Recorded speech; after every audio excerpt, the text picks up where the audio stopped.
Hello all you lovely gamers out there. It's your Drex back again with another installment of Icarus.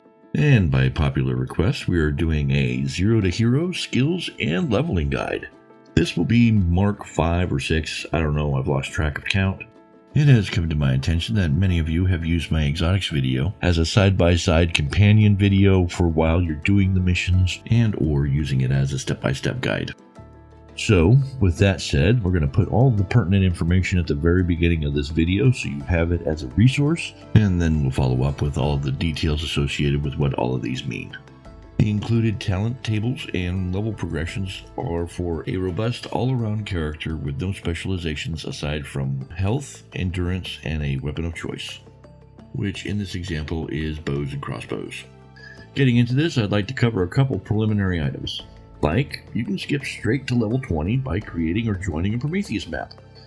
It's a one-time deal though, once per account, just like your 30 respec points. So it's recommended to save this for your second or later character and are more experienced. With that, our first two objectives are going to be level 10 and level 20. Level 10 because it opens up tier 2, making staying alive much easier. And it's really hard to gain experience when you're frequently dead. 20 is our second objective, because that's where the level skip method allows us to go for.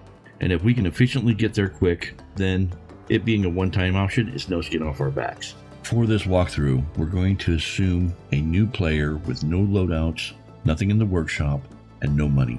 Completely broke, level 0. First of all, let's make our character. I'm not going to change anything for the tutorial, and let's just call him Bumper. Now if you already got gear and money, great, use it. Otherwise, we'll need about 1,000 Ren to gear up our newborn. To do this, we're going to abuse the beachhead mission on Olympus. We'll choose New, Mission, Olympus, and then the first mission, Beachhead. We're going to change the options to Hard and Hardcore, and then Confirm. There's no need to worry about gear, as we're not going to even leave the pod. Once we've landed, our character will stand up, press F to interact with the ship, and return to station. Wait for the payout indicator, and then we can escape and return to character select. That's 1 down, 19 more to go. And depending on your loadout times, this can take anywhere from 15 to 30 minutes. There are faster ways to earn the money, but if you're relatively poor in the game, this is the safest and the fastest. Now that we've racked up some cash, let's go blow it on some basics. And we're going to get 2 knives because they will break from how much we're going to use them. Finally, let's get started. Let's make a new open world Olympus and name it. I'm going to call mine Bumper Leveling.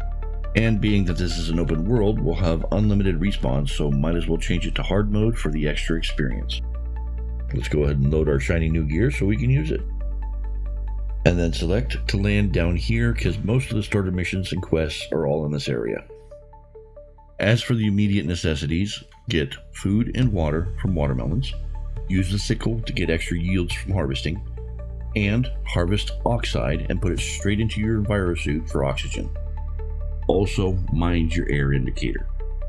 Get it to 50% down, it changes color and your stamina and speed take a hit. There's no visible debuff yet, those red icons that show up at the bottom left, but it is a noticeable impact. As for watermelons, there is a natural large patch of them right in this area on the map. Mineral deposits like oxide are found along the edges of cliffs, so just look at the map and look for some rocks. You'll find deposits around those. Once we've landed, interact with the ship as we did before.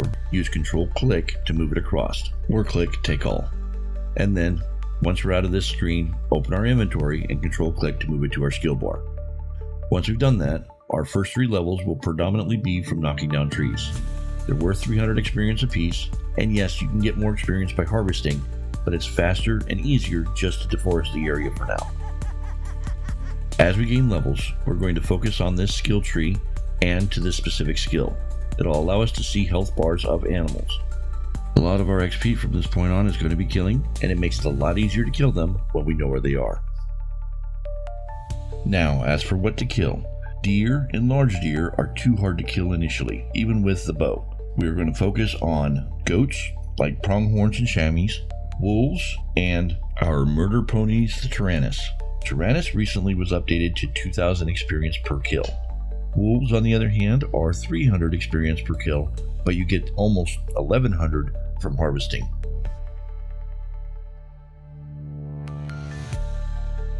And since murder ponies are such a great source of XP, let's cover how to kill one. Now when you approach one, they're going to aggro you, and then they're going to run at you, and right when they get to you, they're going to rear up to hit you. But as long as you're backing up, they usually miss. And then when they approach you, stab them in the face. Usually only takes 2 hits. That's all there is to it. Being that we want to get a lot of experience from animal kills, and they are a bit of hit and miss in regards to spawning, fill the gaps in between by harvesting fiber and then crafting bandages and then destroying the bandages to reclaim fiber to make more bandages. It is a diminishing return. Every time you destroy it, you only get half of it back, so gather a good few thousand to start with. That way you continue to make experience gains while walking around looking for more things to kill. Hopefully during the process of killing animals you have managed to get yourself some boar or lucked out and got some bacon from other kills. Bacon is the most basic type of several foods that give an experience buff. Stacking these together in your various stomach slots is one of the few ways that you can actually accelerate earning experience. Here are some additional foods that grant the experience buff, organized by tier and device. Once hitting level 10, this will open up many avenues to earn experience, including the contact device. Pretty much everything you do in the game has experience associated with it, so do what you like to do. If you like to mine, go mine. If you like to build, go build. If you like to craft things, go craft things. Personally, I find a mixture of all is the most efficient way in the beginning. This does take a little bit of multitasking to keep a simple mission running while you're harvesting and crafting stuff in your inventory, and squeeze in kills while you're in transit between mission objectives. One of the best ways I've found to help with this multitasking is to get a small pack of wolves and let them help you do the work while you're doing mission objectives. While many objectives require you to repair things or kill things, the wolves will help keep your hands free. I will post a link in the description for a good tutorial video on taming wolves, but in the meantime, here's a quick run through. First, we're going to need a cooking station to be able to render animal fat, and then we'll also need a ranching station to be able to make an animal snare, as well as wolf bait. Hold on to these, as instead of setting up the snare and baiting it and then waiting for a wolf to meander to you, figure out where you want to do your taming at, preferably not too far away from base. Find a wolf and lead it to this area. Place the snare and bait it, careful not to set it off yourself, and then lead the wolf over the snare. If placing more than one trap, try not to put them too close together. I did with these two. One will tame before the other and will start to fight. For your wolf to tame, it's going to need several food sources and some safety. In order for it to feel safe, you're going to need to give it some space so it's no longer in alert status, but stay close enough to be able to see its health bar. When the health bar disappears, it is done being tamed. You can approach to find out what their food and taming status is, but before that pops up, you will be close enough to be attacked. Not only will their health bar disappear, but a friendly indicator will show on the map when tamed. Use this as a reference point to know when to approach. Once they are tamed, approach the snare to unhook it, and then interact with the animal to claim it.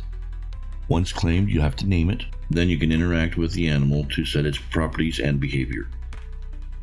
Once you've gotten yourself a small pack together of 3 or 4 wolves, let's head for the tundra and collect some timber wolves and get a lot of kills in.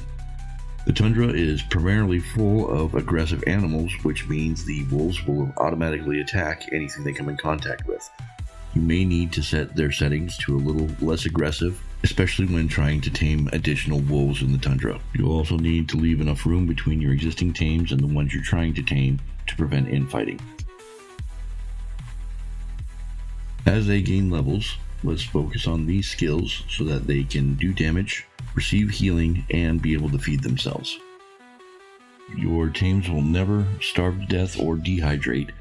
They will be negatively buffed by food and water effects.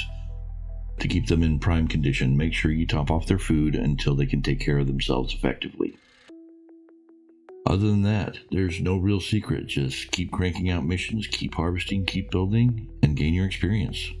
With that, thank you all very much for the views, the support, the comments, and the follows.